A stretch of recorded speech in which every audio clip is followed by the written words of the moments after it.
নমো তচ্ছা ভগবতো অরহতো সম্মা সম্বুদ্ধস্স। জগৎপূজ্য মহাকারণিক তথাগত সম্যক সম্বুদ্ধ শ্রীচরণে কৃতজ্ঞ প্রণাম নিবেদন করে প্রজ্ঞপারমিতে অংশগ্রহণকারী সকল উপাসক উপাসিকাগণের নিরোগ দীর্ঘায়ু সুখী জীবন তথা জ্ঞান বিমণ্ডিত জীবন কামনায় শুরু করতে চলেছি আজকের বিভঙ্গ আলোচনা ক্লাস। মঙ্গল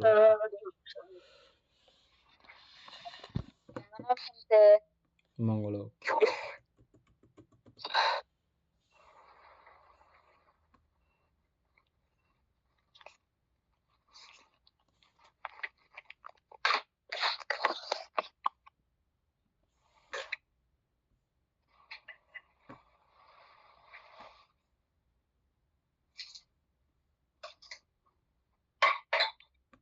উপাসক, আমাদের পেজ নাম্বার কত ছিল?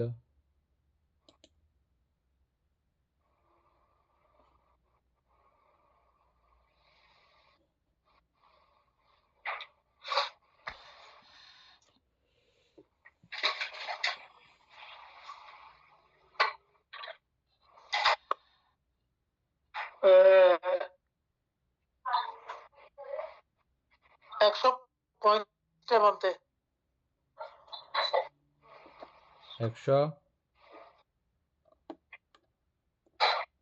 135 আমরা ওই 2 থেকে প্রশ্ন করে জিজ্ঞাসা ওইখান থেকে বলবো নাকি সুকুমার?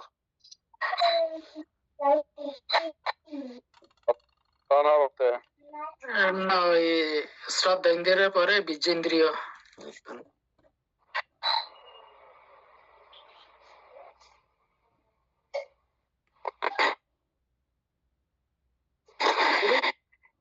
একশো 135 শুরু থেকে বীর্যেন্দ্রিয় শেষ। মূল বই দেখতেছি তো, ওখানে শ্রদ্ধা ইন্দ্রিয় আছে না, শ্রদ্ধা ইন্দ্রিয় সম্পর্কে জানা হয়েছে, মানে আজকে 134। আচ্ছা তাহলে ঠিক আছে, ঠিক আছে।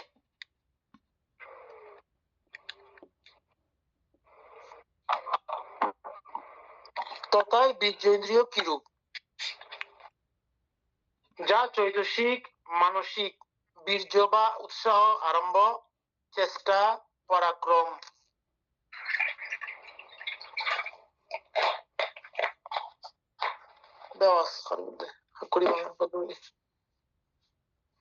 উৎসাহ, আরম্ভ, চেষ্টা, পরাক্রম, উদ্যোগ, পরিশ্রম, উৎসাহ, উদ্যম, শক্তি, ধৈর্যতা,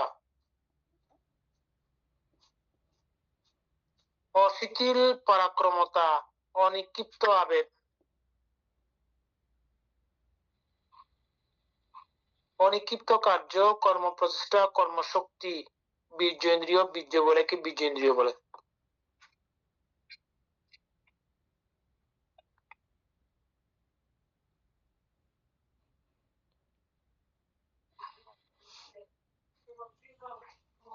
উপাসক কেটে আবার ঢুকেন, আপনার ইয়ে আসতেছে না, ছবি আসতেছে না আমার।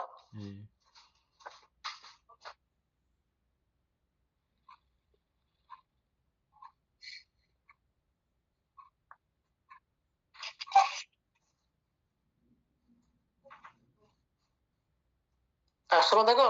হ্যাঁ আসছে, আবার হ্যাঁ আসছে।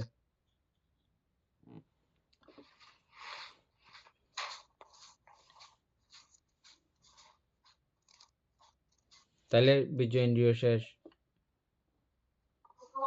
মানে এখানে অনিক্ষিপ্ত আবেগটা কি হচ্ছে? যে আমরা বিবেক তো আসে যে পরে, যে কোনো কিছুতে আমরা অতি আগ্রহ হই, একটা আবেগ প্রবণ হই না একটা বিষয় করার জন্য। আবেগ আসে তো অবশ্যই। হ্যাঁ, এই আবেগটা অনেক সময় যথাউচিত হয়, অনেক সময় হয় না। আবেগ কিন্তু বুঝাবুঝির আগে, মানে অনেকে শিল পালন করার জন্য অনেক আবেগ, কিন্তু শিলের গুরুত্ব সম্পর্কেও তেমন কোনো কিছু কিন্তু জানে না। এমনি আবেগী হয়ে সে করতেছে যে, হ্যাঁ, ওই আবেগটাও নিক্ষিপ্ত না করা, ওটাও মানে ফেলে না দেওয়া, ওটাও ঠিক থাকুক, ওটাকে আমি ধরে রাখবো এবং ধরে রেখে আমার কার্যপ্রণালী, আমি আমার সিদ্ধান্তের মধ্যে অটল থাকার যে প্রক্রিয়া, এটা এখানে আবেগের ব্যাপার আসে না যদিও বা, আবার আরেক দৃষ্টিকোণ থেকে আসে।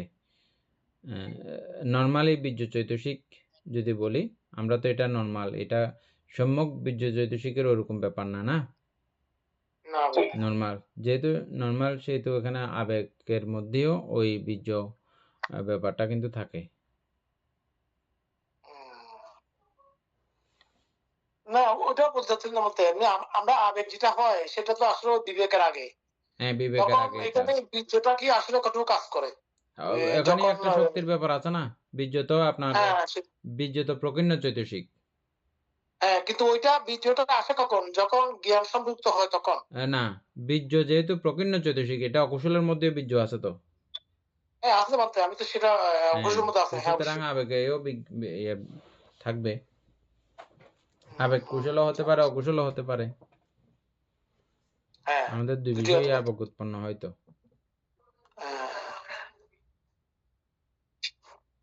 আচ্ছা, তারপর হচ্ছে অনিক্ষিপ্ত কার্য।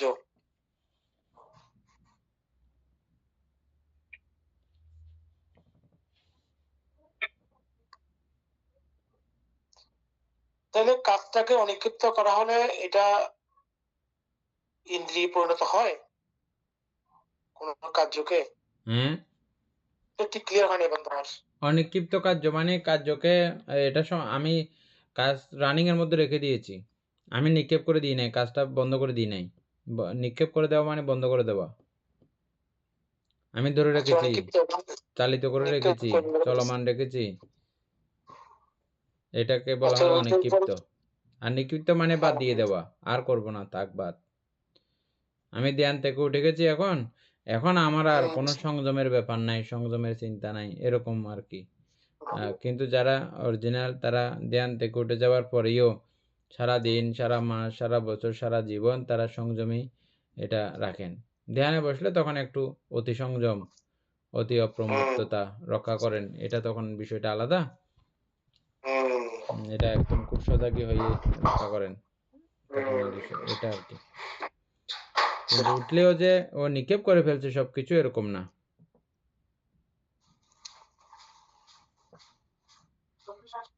আচ্ছা, তাহলে বাকিটা ঠিক আছে। আচ্ছা, এটা তার কারো প্রশ্ন থাকলে করতে পারে, আমার যেটা ছিল সেটা আমি আলোচনা করছি, না থাকলে আমরা পরের বারে চলে যাই।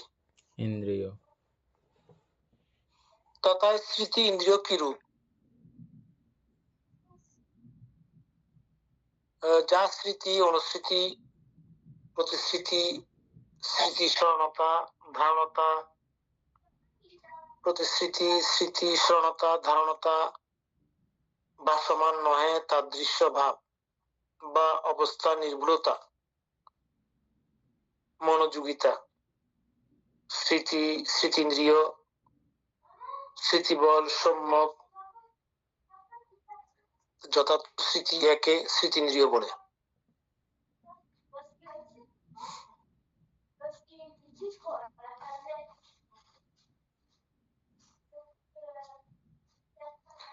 আচ্ছা, তথা সমাধি ইন্দ্রিয় কিরূপ? যা চিত্তের স্থিতি, সংস্থিতি, অবস্থিতি, স্থিরতা, অভিক্ষেপ, মানসিক অবিচলিত অবস্থা, সমত সমাধীন্দ্রিয়, সমাধি বল, সম্মুখ সমাধি একে সমাধীন্দ্রিয় বলে।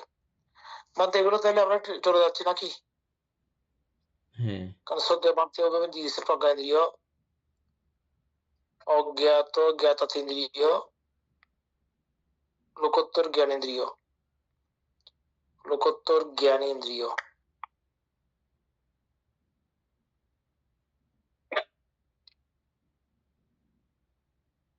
আচ্ছা, লোকোত্তর জ্ঞানেন্দ্রিয় আর জ্ঞানেন্দ্রিয়ের মধ্যে পার্থক্য হচ্ছে, জ্ঞানেন্দ্রিয় হচ্ছে অরহত মার্গ লাভ করে ফেলে, তাই না? মধ্যে আমরা তো সেটাই পড়ছিলাম, হ্যাঁ জ্ঞানেন্দ্রিয়। আর ওটা হচ্ছে শুরু থেকে, 32 মার্ক থেকে। আচ্ছা, 2 প্রশ্ন আকারে জিজ্ঞাসা।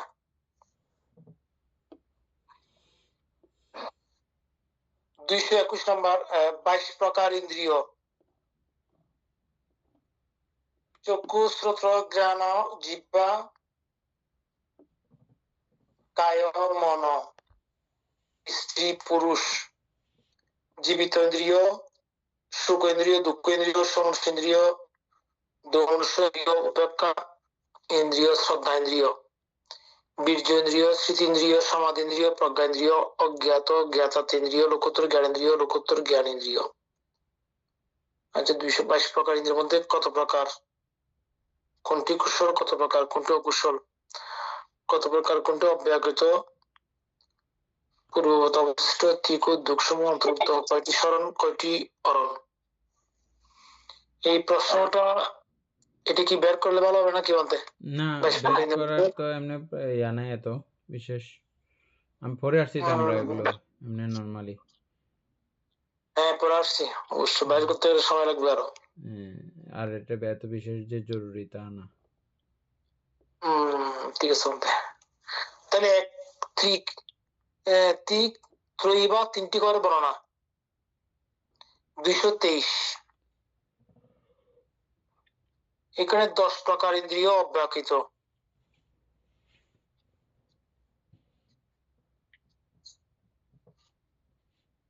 দমনসেন্দ্রিয় অকুশল, অজ্ঞাত জ্ঞাতাতেন্দ্রিয় কুশল। ঠিক আছে, 4 প্রকার ইন্দ্রিয় কখনো কখনো কুশল, কখনো কখনো অব্যাকৃত।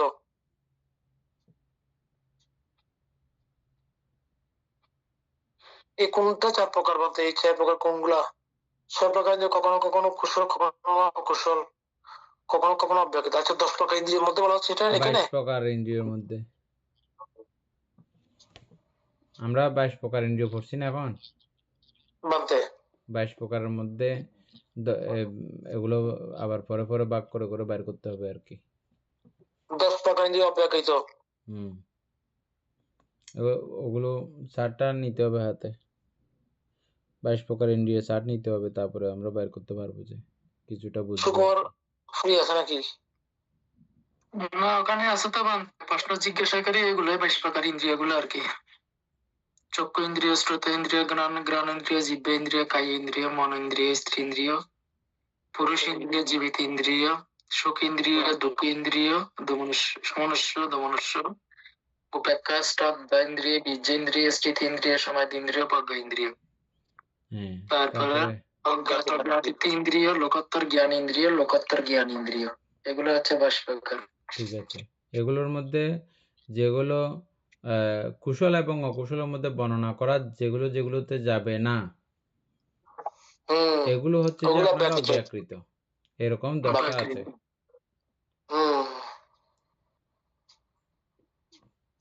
আর অকুশল সরাসরি দমনসেন্দ্রিয়। দমনস্য ইন্দ্রিয় অকুশল। তারপরে অজ্ঞাতাকে জ্ঞাতাতে ইন্দ্রিয় কুশল। 10টা বাদ দিলে আর বাকি 22টা হচ্ছে যে অকুশল এবং কুশলে। আচ্ছা, ঠিক আছে। এর মধ্যে 4 প্রকার। তাহলে এটা 3 প্রকার। না, এখানে মধ্যে আবার কথা আছে, 4 প্রকার ইন্দ্রিয় কখনো কখনো কুশল, কখনো কখনো অব্যাকৃত। আবার স্যার এখান থেকে আবার 4টা আছে, যে কোনো 4টা আছে যে কখনো কখনো কুশল, কখনো কখনো অকুশল। যেমন বীর্য ইন্দ্রিয়র কথা এখন আমরা পড়ে আসলাম। বীর্য ইন্দ্রিয় কখনো কখনো কুশল, কখনো কখনো অকুশল। অব্যাকৃত। ঠিক আছে, এভাবে মানতে ঠিক আছে। হ্যাঁ, এটা চিত্রের উপর ডিপেন্ড করে আর কি। হ্যাঁ, 12 প্রকার ইন্দ্রিয় সম্পর্কে এভাবে বলা উচিত: তারা সুখ বেদনার সাথে সম্পৃক্ত, অথবা দুঃখ বেদনার সাথে সম্পৃক্ত, অথবা অদুঃখ অসুখ বেদনার সাথে সম্পৃক্ত। 6 প্রকার ইন্দ্রিয় কখনো কখনো সুখ বেদনার সাথে সম্পৃক্ত, কখনো কখনো অদুঃখ অসুখ বেদনার সাথে সম্পৃক্ত।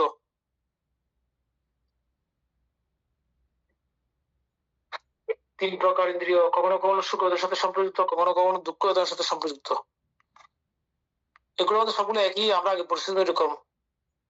এখান থেকে কি চলে যাবো নাকি পরে পরে যাবো গুলা? না, এখান থেকে চলে যাই।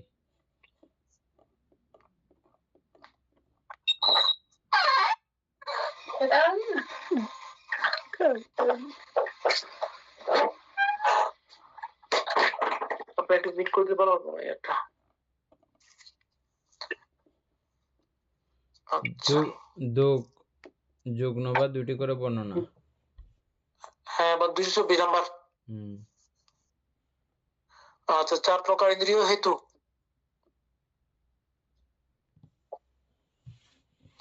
আঠারো প্রকার ইন্দ্রিয় হেতু নহে।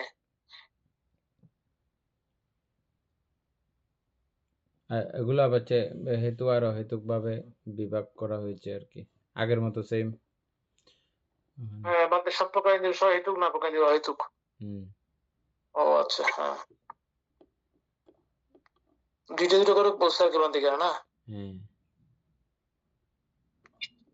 তাহলে এটা স্কিপ করে যাই নাকি? হ্যাঁ, এটা স্কিপ করে যাই। আবার এখানে আছে 15 প্রকার ইন্দ্রিয় সম্পর্কে বলা উচিত। এখানে কে পড়ছে দাগ দিছে আর কি, সকল প্রকার ইন্দ্রিয় সবুজ নয়।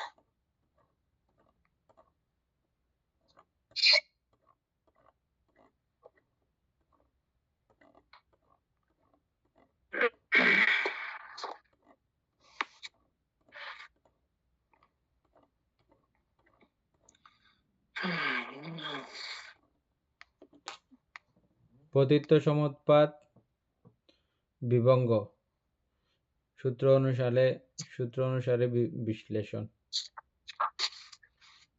কত পৃষ্ঠা বানতে? পেজ হচ্ছে যে আপনার 225 নাম্বার, পেজ হচ্ছে যে 149।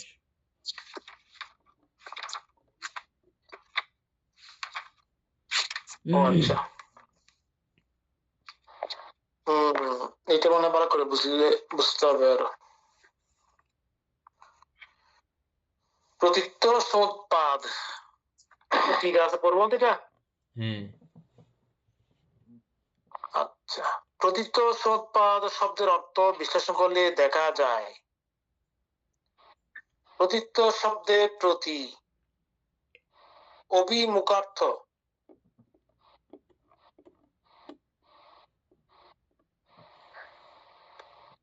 এবং ইত্য গমার্থ। প্রতিত্ব,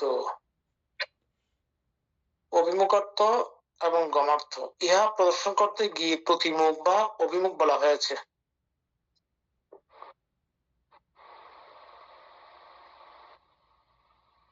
আচ্ছা, অভিমুখে গমন করে বলে হেতু সমূহ প্রতিত্ব নামে এবং সহযোগী ধর্মকে উৎপন্ন করে বলে সমুৎপাদ নামে কথিত।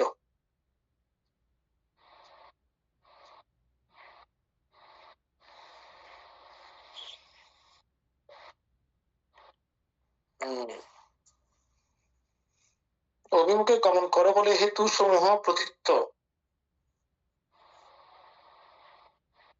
এবং সহযোগী ধর্মকে উৎপন্ন করে বলে সমুৎপাদ নামে কথিত।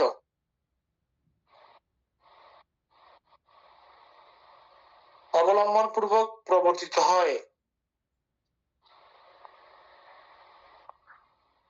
এই জন্য প্রতিত্ব এবং উৎপন্ন হওয়ার সময় সমবায়ে ও সম্যগ্রূপে উৎপন্ন হয়, অথচ একক নহে, হেতু ছাড়াও নহে, এই জন্য সমুৎপাদ।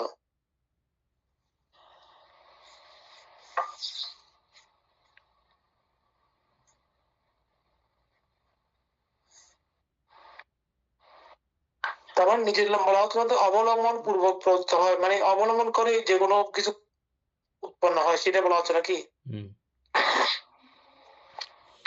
এই জন্য প্রতিত্ব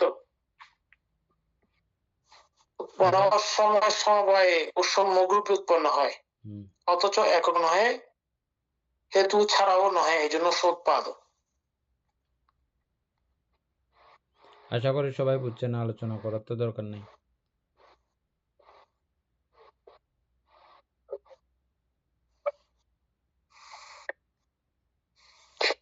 টিকার মাধ্যমে আশা করি সবাই বুঝে গেছেন। প্রতীত্য সম্পদ বিভঙ্গ। 1 সূত্র অনুসারে বিশ্লেষণ বিভাজন। আচ্ছা, করতে হবে, আলোচনা দরকার অবিদ্যার আছে। প্রত্যয়ে বা কারণে সংস্কার। সংস্কারের প্রত্যয় বিজ্ঞান, বিজ্ঞানের প্রত্যয় নামরূপ, নামরূপের প্রত্যয় সরায়তন, সরায়তনের প্রত্যয় স্পষ্ট, স্পর্শের প্রত্যয় বেদনা, বেদনার প্রত্যয় তৃষ্ণা, তৃষ্ণার প্রত্যয় উপাদান, উপাদানের প্রত্যয় ভব, ভবের প্রত্যয় জন্ম, জন্মের প্রত্যয় জরা মরণ শোক পরিদেবন, বিলাপ দুঃখ দমন সুখ পায়াস হতাশ উৎপন্ন হয়। এভাবে সমগ্র দুঃখ রাশি উৎপন্ন হয়। এই পতিত্ব সমুৎপাত যেটা টিকা আছে সবাই বুঝছেন আশা করি, আর আলোচনা করার তো এমনি দরকার নাই, এই টিকাতেই বুঝে গেছেন সবাই আশা করি, না?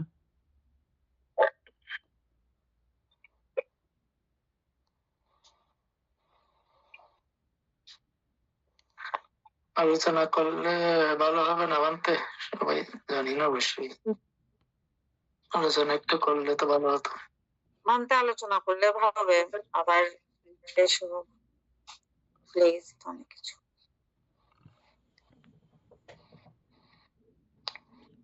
ওই টিকাটা দেখেন সবাই, এই দুইটা শব্দকে বিভাজন করছে, পতিত্ব এবং সমুৎপাত। পতিত্ব হচ্ছে যে মানে অভিমুখে, অভিমুখে অভিমুখাত্ম,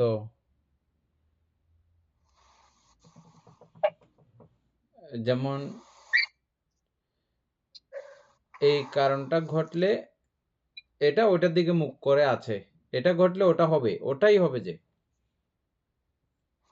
যেমন অবিদ্যা থাকলে সংস্কার হবেই, অবিদ্যা সবসময় সংস্কারের দিকে মুখ করে থাকে, সংস্কার অভিমুখী, অবিদ্যা সংস্কার অভিমুখী। বুঝে গেছেন না? এখন সংস্কার বিজ্ঞান অভিমুখী, বিজ্ঞান নামরূপ অভিমুখী, এই জন্য ওই অভিমুখাত্ব ব্যবহার করা হয়েছে না শব্দটা, দেখছেন?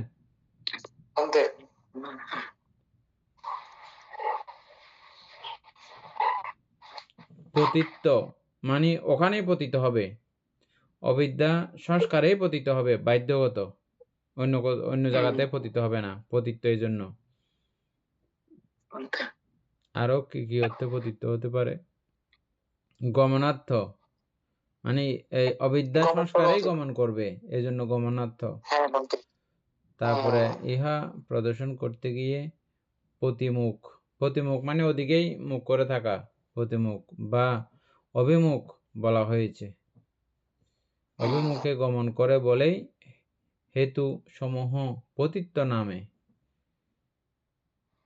এবং সহযোগী ধর্মকে উৎপন্ন করে বলে সমুৎপাত। বুঝছেন? সমুৎপাত মানে হচ্ছে যে এটা এই বিষয়টা একক না, ও সমবায়ে উৎপন্ন হয়, অনেক বিষয়ের সমন্বয়ে ওই বিষয়গুলো উৎপন্ন হয় সমবায়ে, এই জন্য সমুৎপাত, একসঙ্গে উৎপন্ন, সমুৎপাত নামে কথিত। সহযোগী ধর্মকে উৎপন্ন করে বলে। বুঝছেন এর দুটোর মধ্যে না? যেমন অবিদ্যা, অবিদ্যা কি কোনো এককভাবে অবিদ্যা উৎপন্ন হতে পারে? অবিদ্যা কিন্তু আমরা লেখা দেখতেছি কিন্তু একটা, অবিদ্যা কি একক? কি কি আছে অবিদ্যা উৎপন্ন হওয়ার জন্য?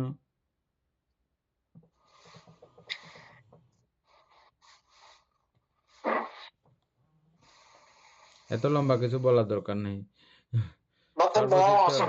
সাধারণ চৈতসিক এবং মোহ তো আছেই, তাইলে ওখানেও 7টা আছে, এখানেও আমরা একটা পাইলাম। এছাড়াও আরো যেগুলো যেগুলো থাকার মোহের সায়েন্স অনুযায়ী,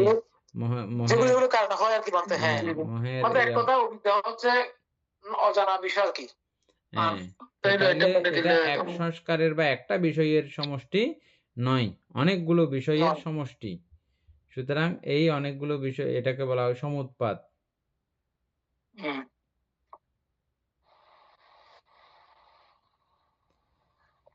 সমষ্টির একসঙ্গে উৎপত্তি, এই জন্য সমোৎপাত, সমষ্টিগত বিষয়ের একসঙ্গে উৎপত্তি।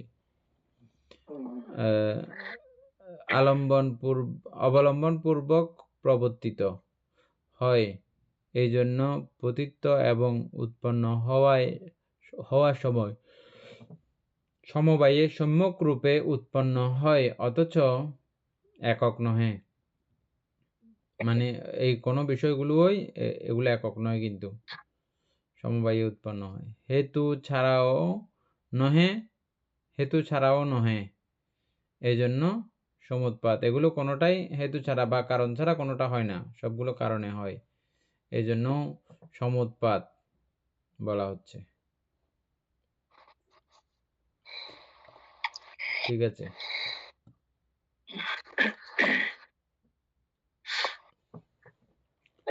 তার মধ্যে এখানে ওই 10-12টা নিদান আসছে আর কি, তাহলে ওটা তো সবাই জানে। আমি বলতেছি না, কি মন্ত্রগুলো বুঝতে হবে প্রত্যেকটা।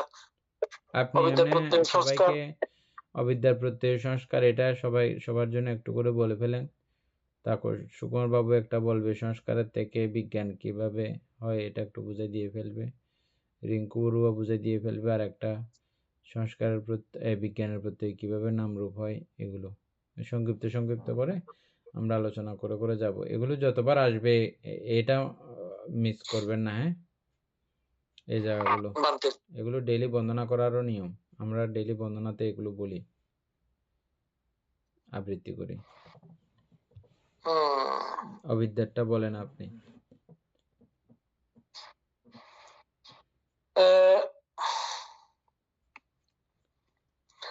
বলতে অবিদ্যা তো এমনি আমরা একটু আগে যেটা বললাম এক কথা, সেটা নয়। এখানে অবিদ্যা মূলত এখানে আমাদেরকে বুদ্ধ যে বিষয়টা অবিদ্যা বলা হচ্ছে, সেটা হচ্ছে চতুরার্য সত্য সম্পর্কে না জানাটাই অবিদ্যা এখানে মূলত। তাইলে এই চতুরার্য সত্য আমরা আগে পরে আসছি, দুঃখ সত্য, দুঃখ সমুদয় সত্য বা কারণ সত্য, দুঃখ নিরোধ সত্য, দুঃখ নিরূপায়, আর্য মার্গ সত্য। তো এই বিষয় সম্পর্কে অজ্ঞতা থাকাটাই, মহাচ্ছন্ন থাকাটাই হচ্ছে এখানে অবিদ্যা বলতে। আর এই অবিদ্যা হলেই আমাদের প্রত্যেকটা কর্ম এখানে সংস্কার পরিণত হবে অজ্ঞানের কারণে, মানে এর কারণে আর কি। ওই মূলত চারিত্র্য সত্য সম্পর্কে এখানে দুঃখ কিভাবে উৎপন্ন হয় আমরা অনেকভাবে জেনেছি। এটা সমুদয় সত্যটাও কিভাবে হয় সেটা আমরা জেনেছি। এটা হয়তো আমাদের মধ্যে একটু ইয়ে আছে, কিন্তু নিরোধ সত্য হয়তো আমরা এমনি আমরা বই পড়ে জেনেছি, কিন্তু নিরোধ সত্য বলতে এখানে ই করা আর কি, শূন্যতে পরিণত করা, নির্বাণ যেটা হচ্ছে নিভে যাওয়া পুরোপুরি। হ্যাঁ, তারপরে আর এটা পেতে হলে আমাদেরকে আর্য মার্গ অনুসরণ করতে হবে। 4 নম্বর যেটা আছে ওটা করি। সম্যক দৃষ্টি, সম্যক সংকল্প, সম্যক বাক্য, সম্যক কর্ম, সম্যক আজীব, সম্যক স্মৃতি, সম্যক প্রচেষ্টা, সম্যক স্মৃতি, সম্যক সমাধি। তার মানে শীল, সমাধি, প্রজ্ঞা, ওই 8টাকে শীল, সমাধি, প্রজ্ঞা বিশুদ্ধতার মাধ্যমে আমরা এখান থেকে এই অবিদ্যার থেকে আমরা বেরোতে পারবো আর কি। এগুলো হলেই আমাদের আর সংস্কার উৎপন্ন হতে পারবে না। আর এগুলো না থাকা মানেই সংস্কারে পরিণত হওয়া প্রত্যেকটা কাজ কর্ম।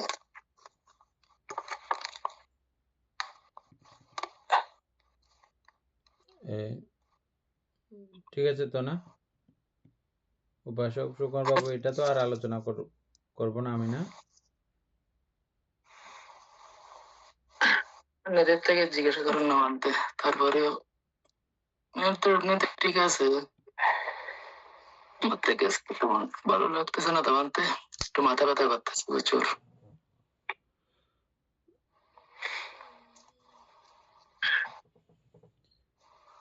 আপনি একটু করে দিলে ভালো হবে, আমার তো ওরকম ইয়ে নাই। আমি আমার মতো করে খুব সুন্দর হয়েছে। এটা এমনি প্রত্যেকেই আমাদের একজন করে আমাদের বলা উচিত, এটা প্রত্যেকেই বলা উচিত। আপনারা বলতেছেন না তো, এই জন্য। এটা হচ্ছে যে অবিদ্যার কারণে সংস্কার হয়। সংস্কার বলতে আমরা এখন সংস্কার খুব ভালো করে চিনছি সবাই। সংস্কার মানে যে কোনো বিষয়কে বিষয় মনে করা, যে কোনো বিষয়কে বিষয় মনে করা, বিষয় হিসেবে জানা, হ্যাঁ, কিছু আছে বলে মানা, এটাই ওই সংস্কার। আর নর্মালি আমরা সংস্কার বলতে কি দেখলাম এতক্ষণ যাবৎ, যেগুলো চিত্ত হয়ে যায় বা চিত্ত ছবি নিয়ে নেয়, চিত্ত ছাপ ফেলে দেয়, হ্যাঁ, আমাদের রেখাপাত করে ওই বিষয়টা, হ্যাঁ, এগুলো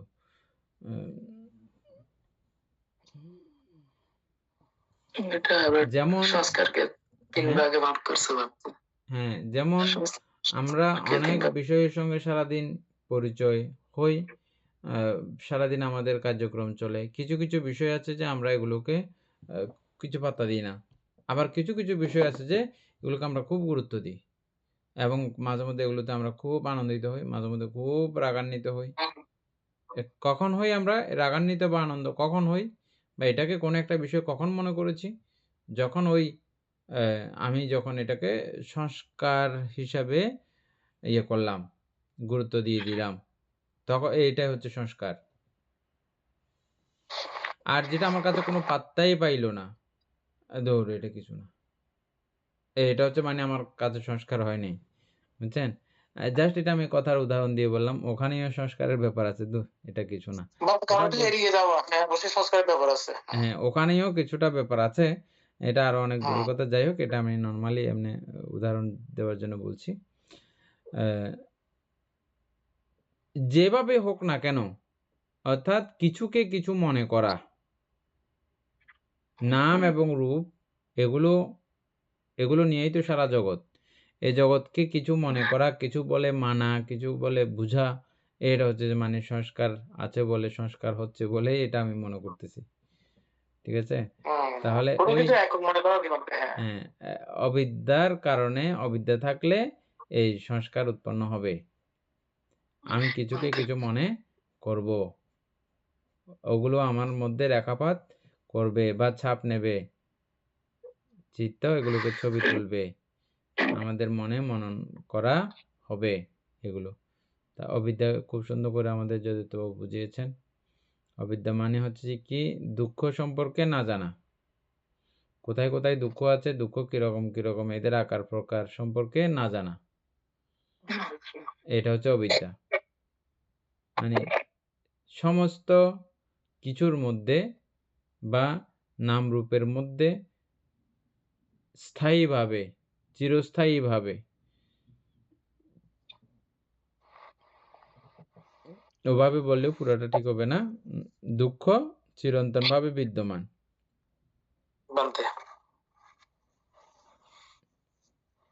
এই জন্য দুঃখাং আরিয়া সাচ্চাং, দুঃখ শ্রেষ্ঠ সত্য।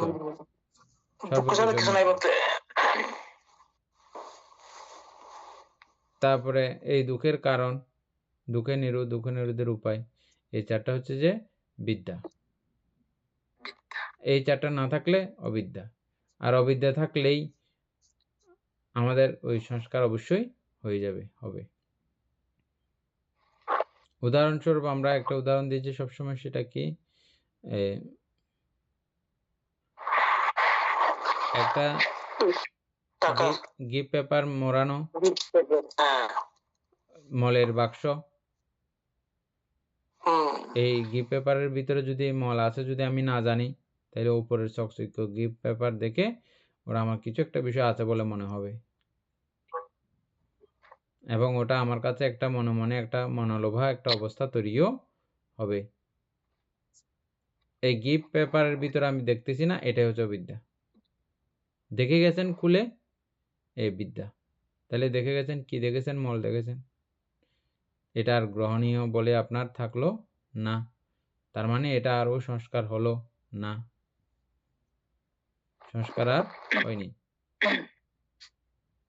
আমরাও এই নাম এবং রূপের উপরে এরকম একটা গিফট পেপার লেগে আছে এখন, অবিদ্যা নামক গিফট পেপার লেগে আছে, আর এই নাম এবং রূপকে আমরা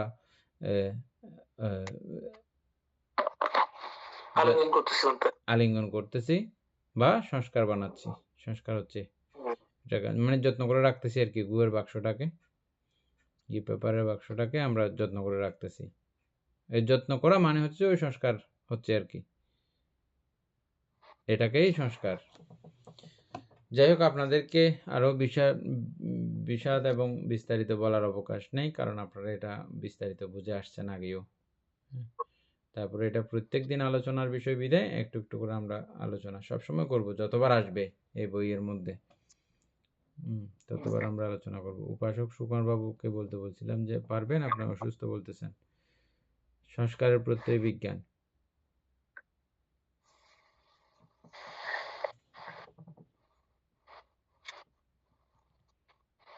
বলবেন?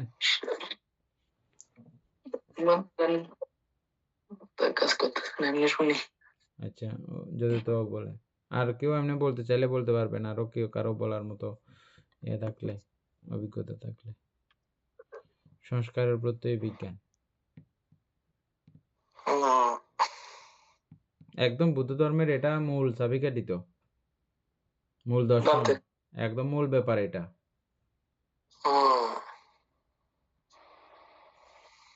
এই তিনটাতে মাত্র সত্য আদর্শ মার্গ আদর্শ নিদান, এগুলো সব একসঙ্গে তো এক সূত্রে গাঁথা প্রায়। আর তো সংস্কারের প্রত্যয় বিজ্ঞান,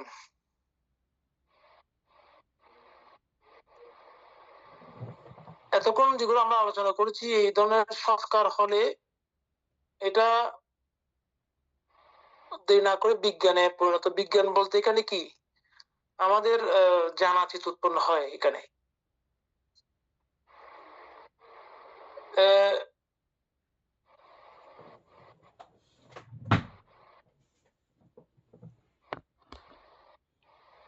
কোন একটা যখন সংস্কার আমাদের মধ্যে উৎপন্ন সংস্কার হয়ে যায়, এটা আমরা বুঝি না বলে এটা বুঝতে পারি না।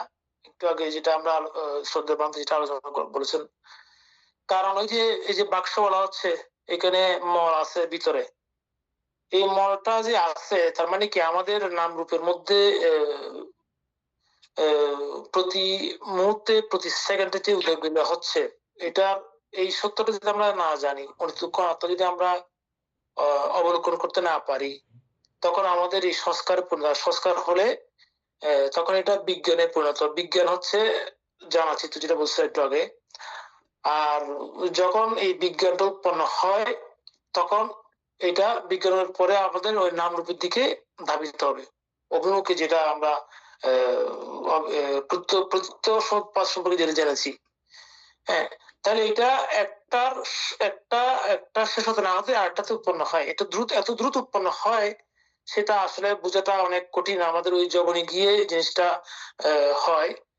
আর এই বিষয়টা বুঝতে না পারলে সংস্কার কারণে বিজ্ঞান হবে, আর বিজ্ঞান হলে এটা মানে নামরূপের কারণে সনাতন বেদনা হয়ে এটা আমাদের তৃষ্ণা হবে।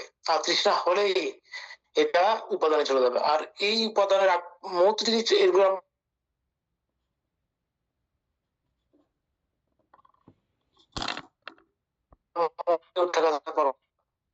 তো এইভাবে চক্রটা আছে। তো এখানে আমি শুধু বিজ্ঞানটা বিষয়ে আমি আর করতে পারতেছি না, আপনি মনে হয় বললে একটু ভালো হবে, আমার একটু ক্লিয়ার হবে। আমরা প্রতিনিয়ত যে কিছুক্ষণ আগে গে পেপার মোড়ানো নাম এবং রূপের সঞ্চয়, নাম এবং রূপের কারণে আমরা প্রচুর পরিমাণে আমরা চিত্ত সঞ্চয় করি। চিত্ত, বুঝছেন? চিত্ত মানে বিজ্ঞান। আর এই বিজ্ঞানকে বিশেষ করে, ওই বিজ্ঞানও ঠিক আছে, এই বিজ্ঞান বলতে বিশেষ করে 19 প্রকার প্রতিসন্ধি বিজ্ঞান মেনশন করতে হবে। হ্যাঁ, 19 প্রকার প্রতিসন্ধি বিজ্ঞান মেনশন করতে হবে, যেগুলো জনক কর্ম বা জন্ম দেওয়ার মতো উপায় রাখে, শক্তি রাখে, ওই জাতীয় বিজ্ঞানের কথা এখানে শুধু উল্লেখ করতে হবে, বুঝছেন? ওই বিজ্ঞান থেকেই এই বিজ্ঞানের উৎপত্তি। হ্যাঁ, এক বিজ্ঞান বলতে সবগুলোই বিজ্ঞান, তবে এই সব পর্যায়ে এটা বিজ্ঞানের কথা জনপ্রিয় এখানে আমরা হবে বলবো না, এখানে শুধু 19 প্রকার প্রতিসন্ধি বিজ্ঞানের কথাই আমরা বলবো। বলতে ওই সংস্কারের কারণে, সংস্কার বলতে সব চিত্তগুলোই হচ্ছে যে সংস্কার, যত আছে যত বিজ্ঞান আছে সবগুলোই সংস্কার। ওই সংস্কারের কারণে এই প্রতিসন্ধি বিজ্ঞান, 19 প্রকার প্রতিসন্ধি বিজ্ঞানের সৃষ্টি হয়। এবার হচ্ছে যে বিজ্ঞানের প্রত্যয়ে নামরূপ বলে।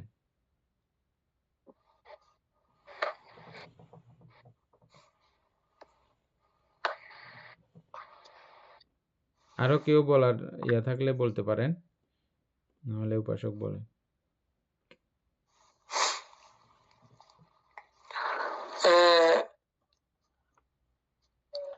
সংস্কারের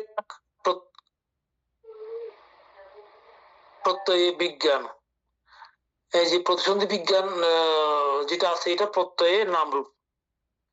তার মানে এই প্রতিসন্ধি বিজ্ঞান হলেই মানে তাইলে এখানে তৃষ্ণা বা আমরা আগে যেটা জেনেছিলাম এখানে আমার কি এলোমেলো হচ্ছে যে বুঝতে পারতেছি, তার প্রশ্নটা করতেছি। উপাদান হওয়ার পরে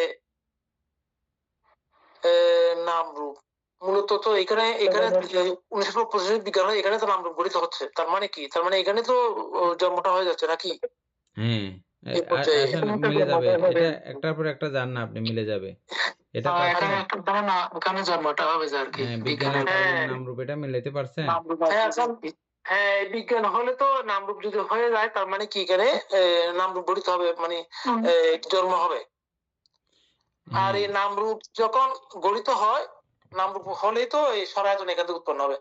আচ্ছা, এখানে আমার আজকে মনে হয় একটু ক্লিয়ার হবে বলতে, তাহলে এখানে কোনো একটা সমস্যা। এটা এই জন্য, এটা প্রত্যেকদিন আলোচনার বিষয়, আমি তো এই জন্যই বললাম এটা প্রত্যেকদিন আলোচনার বিষয়, প্রত্যেকদিন গবেষণার বিষয় এটা। এখন যখন এটা বোঝা একটু ক্লিয়ার হচ্ছে বলতে, এখন দেখতেছি না গঠনটা বোঝা হয়ে যাচ্ছে এখন। এই বিজ্ঞান যখন উপযুক্ত পরিবেশ, তার শক্তি অনুসারে, বিজ্ঞান বলতে আমাদের যদি অরূপ বিজ্ঞান হয়, যদি রূপবিজ্ঞান হয়, যদি কামবচর বিজ্ঞান হয়, যদি যেরকমই হোক না কেন 19 প্রকার প্রতিসন্ধি বিজ্ঞান তো আমরা পড়েছি আগে, জানি আমরা। ওই বিজ্ঞান পরিবেশ পাইলে পরিবেশ অনুযায়ী নামরূপ গঠন করবে। একটু করে বিজ্ঞানগুলো পড়লে ভালো হবে সুকুমারে, একটু করে ক্লিয়ার হোক। 19 প্রকার প্রতিসন্ধি বিজ্ঞান, উপাসক সুকুমার বাবু বিজ্ঞানগুলো আবৃত্তি করেন, 19 প্রকার প্রতিসন্ধি বিজ্ঞান। 2 প্রকার সন্তিরণ চিত্ত, 8 প্রকার মহাকুশলের বিপাক চিত্ত, এগুলো কি বলতে হবে নাকি?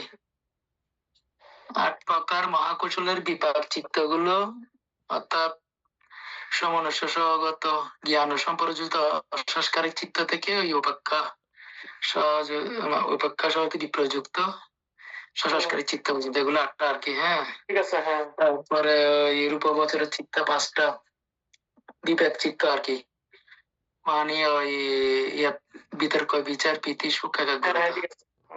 তারপর উপবচরের চিত্ত 4টা,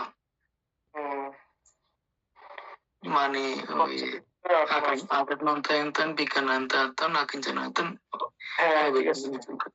এগুলা। ঠিক আছে, 19টা আসছে। হ্যাঁ, এইটার মাধ্যমে সবসময় মানে অর্থাৎ ওই অপাইয়া জন্মগ্রহণ করার, কারণ একটা হচ্ছে ডাইরেক্ট অপায়, আর একটা হচ্ছে যে এই বধির আর কি জন্মান্ধ, এগুলা সন্তিরণ চিত্ত দুইটার মাধ্যমে। হ্যাঁ, হ্যাঁ, আর ওই একটা হচ্ছে যে মহাকুশলের, একটা সন্তিরণ চিত্ত দুইটার মধ্যে একটা হচ্ছে কি সুখ সহগত, একটা হচ্ছে কুশলের, না একটা হচ্ছে কুশলের, একটা হচ্ছে অকুশলের। উপেক্ষা সহগত সন্তিরণ চিত্ত একটা কুশলের, উপেক্ষা সহগত সন্তিরণ চিত্ত আর একটা অকুশলের। দুইটি উপেক্ষা ছিল। হ্যাঁ, ঠিক আছে। তবে এই দুটো ডেঞ্জারাস। তাহলে আপনারা এখন বুঝছেন যে কি বিজ্ঞানের প্রত্যয়ে কিভাবে নামরূপ হয়, এটা এখন বুঝলাম আমরা সবাই, না? ওই 19 প্রকার প্রতিসন্ধি বিজ্ঞান পরিবেশ পাইলে, পরিবেশের ব্যাপার আছে, বুঝছেন? পরিবেশ পাইলে পরিবেশ অনুযায়ী নামরূপ গঠন করবে, বুঝছেন? যেখানে যে পরিবেশ আর কি, ওনার কামলকীয় ঊর্ধ্বতন যদি চিত্ত হয় তখন দেবলোকে জন্মগ্রহণ করবে, দেবনামরূপ হিসেবে, হ্যাঁ, নামরূপের হিসেবে তার দেবনামরূপ, ব্রহ্ম নামরূপ ওভাবে বলা হয় না, টোটাল সবগুলো নামরূপ। তাহলে এই বিজ্ঞানের কারণেই নামরূপ তৈরি হয়, নামরূপ সৃষ্টি হয়। তারপরে নামরূপের প্রত্যয়ী সরায়তন, এটা কেউ বলার ইচ্ছে থাকলে বলেন, নাহলে উপাসক বলেন।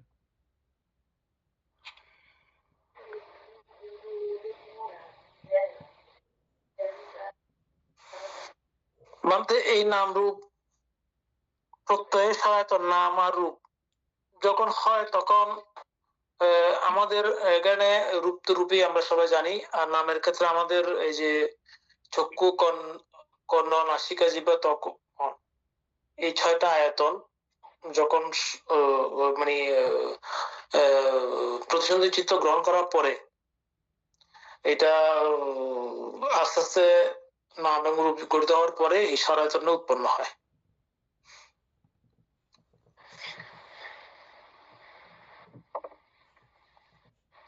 এটা সবাই বুঝছেন আশা করি। নাম এবং রূপ হইলেই আমাদের সরায়তন, চক্ষু থেকে শুরু করে ইয়া পর্যন্ত, মন পর্যন্ত।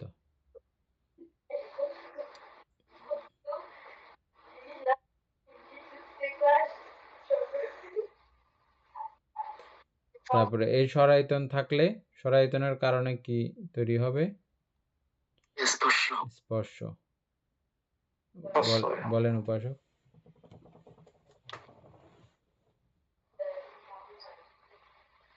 সুকুমার বলবে নাকি?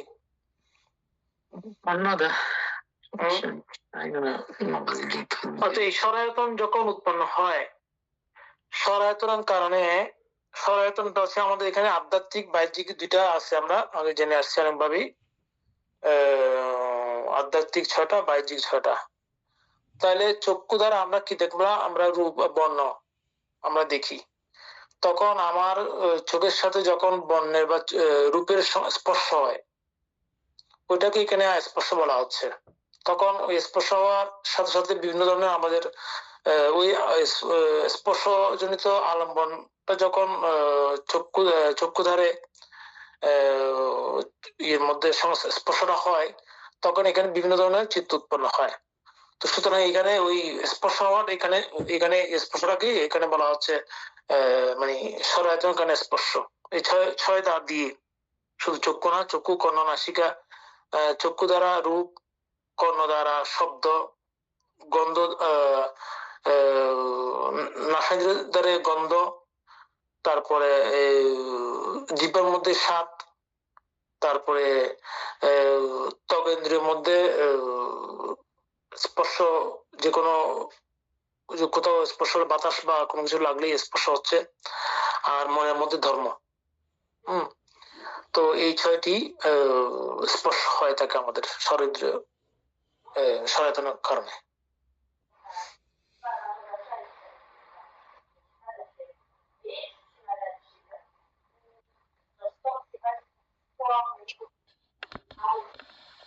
অর্থাৎ চোখ থাকলেই রূপ দেখা যাবেই, রূপের সঙ্গে স্পর্শ হবেই। তো সুতরাং ওই যে এই চক্ষুটা ও সরায়তনের একটা, এভাবে এই 6টা বিষয় আছে বলে এই 6টা বিষয়ের সঙ্গে আপনার স্পর্শ হবেই। শেষ, এটা বোঝা হয়েছে সবার। তারপরে স্পর্শের প্রত্যয় বেদনা। ওই বাপ আমি বলছিলাম একটু আগে, স্পর্শ হলে বিভিন্ন ধরনের আমাদের উৎপন্ন হয়, চিত্ত উৎপন্ন হয়, বেদনা, অনুভূতি যেটাকে বলা হচ্ছে। অনুভূতি বা দুঃখ অনুভূতি, অনুভূতি হবেই, যেটা হবে হোক, সুখ হোক, দুঃখ হোক, উপেক্ষা হোক, সুখ হোক, দুঃখ হোক, উপেক্ষা হোক, স্পর্শ হইলে একটা না একটা কিছু উৎপন্ন হবেই। 3টা থেকে যে কোনো একটা উৎপন্ন হবেই, এটাকে বলা হয় বেদনা।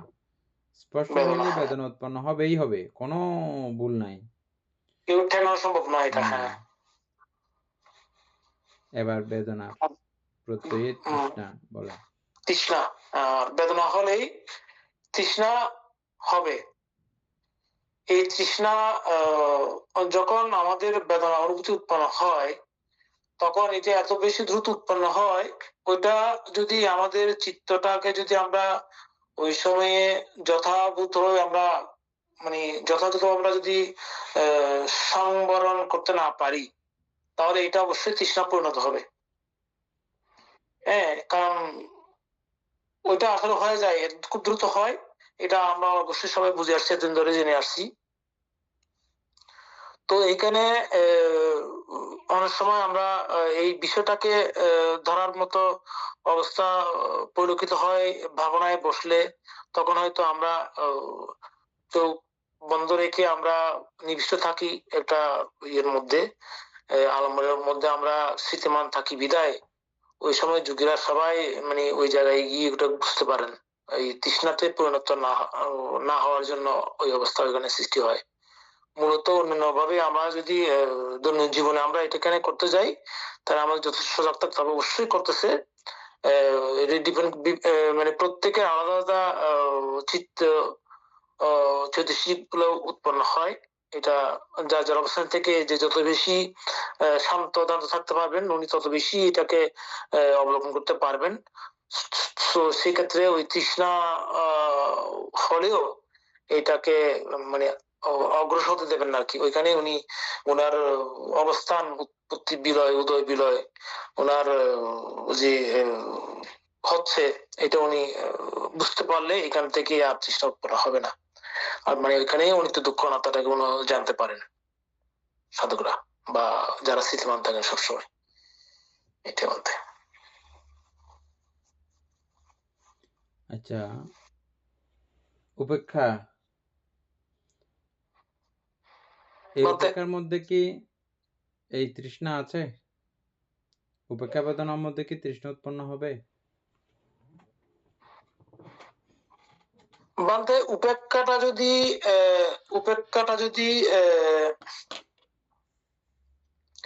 ওইটাকে যদি জেনে ওনারা যদি যথাযথ ভাবে যদি না জানেন সেই ক্ষেত্রে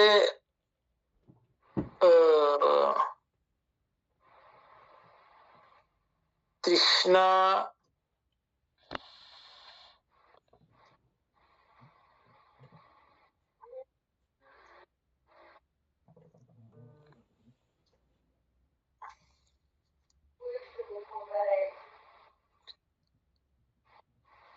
মানতে হবে। হ্যাঁ, হবে তো, বলেন কিভাবে হবে? সূক্ষ্ম হিসেবে থেকে যাবে তো মানতে। সূক্ষ্ম হিসেবে থেকে যে যাবে বিদায় তো মানে তোদের যে তাইলে ওই যে মানে তৃষ্ণাটার মধ্যে পৌঁছাবে আর কি। মানে উপেক্ষা করা মানে আমি তো অজানা বিষয়ের মধ্যে এটা উপেক্ষা 10 প্রকারের উপেক্ষা আছে আর কি। এই 10 প্রকার উপেক্ষার মধ্যে মানে এগুলো বসে এখন মনে নাই। তো সেই জন্য মানে যে কোনো জায়গায় নতুবা থেকে যেতে পারে আর কি।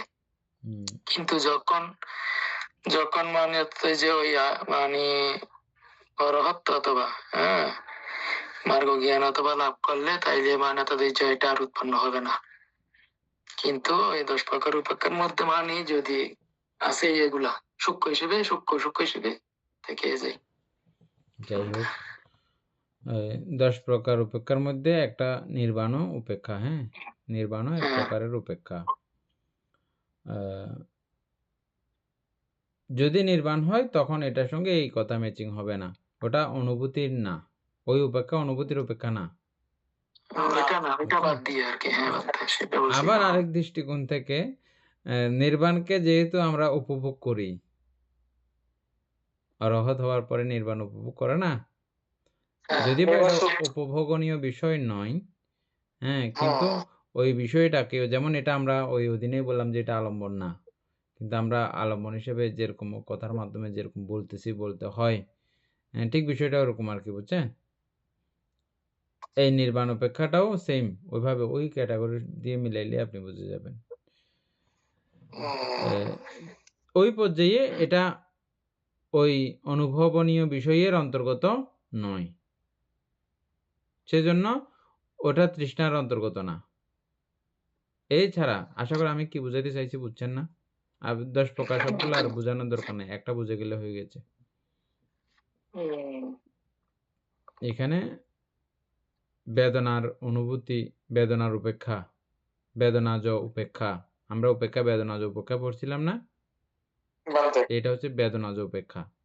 এই বেদনাজ উপেক্ষা যদি থাকে, ওই উপেক্ষার মধ্যে তৃষ্ণা থাকবেই। এটা পাওয়ার ইচ্ছা, না পাওয়ার ইচ্ছা, যেটাই থাকবে থাকুক। থাকুক এটা ইচ্ছা করলেও ইচ্ছা, না থাকুক এটা ইচ্ছা করলেও ইচ্ছা। কোনোটাই আমি চাই না, ওটাও একটা ইচ্ছা, ইচ্ছার অন্তর্গত। এই ইচ্ছাটাই হচ্ছে ওই যে জায়গার তৃষ্ণা। মধ্যে ওই জায়গার মধ্যে যদি অনেক দুঃখ অনাথা দিয়ে করলে তো এটা তো আর উপেক্ষিত হলো না, তাই না? অনিত্য দুঃখ অনাত্মা দিয়ে এটা তো নবদ্বীপ পরের, বিবেকে দর্শন করলে এটা পরের সিস্টেমে আসতেছে। আমরা যে জায়গা বুঝতেছি ওটার কথা। ও অর্থাৎ আচ্ছা, আমরা তো আগে আমরা উপরে আরো আচ্ছা, অনেক ঠিক আগে আছে। আছি। বেদনার প্রত্যয়ে তৃষ্ণা, এটাই। ও আচ্ছা, এখানে আমরা জায়গা, হ্যাঁ মাঝখানে চলে তাই গেছি বলতে যে ঠিক কি, আছে, অবশ্যই তার কথা বলছি। আমরা মাঝখানে চলে গেছি যে কি বেদনার মধ্যে ওই সুখ বেদনা, দুঃখ বেদনা, উপেক্ষা বেদনা, ওটা মানে এমনি আমরা আলোচনা করলাম যে ওটা কোনো এই ব্যাপার না। এটা এমনি আমরা আলোচনা করলাম যে বেদনা তো উপেক্ষা বেদনাও আছে। তাইলে এই উপেক্ষা বেদনা থেকে এতক্ষণ আমরা কথাগুলো বললাম। এভাবে এক এক সময় এক এক বিষয় এক একজনের মাথায় আসতে পারে। সংকোচ না করে এভাবে প্রশ্ন করলে সুন্দর উত্তর বেরোবে। বেরোলেই হবে, না হলে গুরুবান্ধবদের জিজ্ঞেস করব। ঠিক আছে। তাইলে আমরা কতদূর পর্যন্ত পড়লাম যে বেদনা পর্যন্ত। বেদনার প্রত্যয়ে তৃষ্ণা পর্যন্ত। বেদনার প্রত্যয়ে তৃষ্ণা পর্যন্ত। তাইলে এই বেদনা উৎপন্ন হইলেই আমার পাওয়ার ইচ্ছা, না পাওয়ার ইচ্ছা, বা যে কোনো থাকার ইচ্ছা, থাকা না থাকা কোনোটাই আমি চাই না, ওরকম হইলেও একটা ইচ্ছা উৎপন্ন হবেই। ওই ইচ্ছাটা হচ্ছে যে তৃষ্ণা। ওই তিনটা থেকে যেমন একটা ইচ্ছা হবে, হ্যাঁ। বাকিগুলো কালকে করবো নাকি? বাকিগুলো কালকে, আজকে দূর পর্যন্ত, কারণ এগুলো বিস্তারিত আলোচনা করতেছি তো। সবাই মনে সংযুক্ত হলে আরো ভালো হতো, মানতে কেউ কথা বলে। সবাই যদি একটু একটু সংযুক্ত হতো আমাদের সাথে ভালো হতো বলতেছি। না যা হোক দাদা, মানে যারা বলতে চাচ্ছে না সমস্যা, আমরা শুনতেছি তো, অথবা শুনতেছে, এখন আসতেছে, শুনতেছে, অনুভব করতেছে। এটাও কম না, এটা কম না, এই আর কি। সদ্ধর্মপ্রাণ প্রিয় উপাসক উপাসিকা বৃন্দ, এতক্ষণ যাবৎ আমরা বিভঙ্গ আলোচনা করেছি। এতে আমাদের অপ্রমেয় পুণ্য সাধিত হয়েছে। এই পুণ্যরাশি অনন্ত চক্রবাসী সত্যগণকে দান করছি, গুরুবান্তিদেরকে দান করছি, মাতা পিতাগণকে দান করছি, এবং এই পুণ্যরাশির কাছে আমরা প্রত্যেকে প্রার্থনা করব নির্বাণ লাভ অবধি অসৎ ব্যক্তি, মূর্খ ব্যক্তি, পাপমিত্রের সংসর্গ লাভ না করে সদা সর্বদা জ্ঞানদর্শী কল্যাণ মিত্রের সান্নিধ্য সংসর্গ লাভ করতে সক্ষম হই। এই রূপ সাধু সংকল্প পোষণ করে আজকের মতো ক্লাস এখানে সমাপ্ত করছি।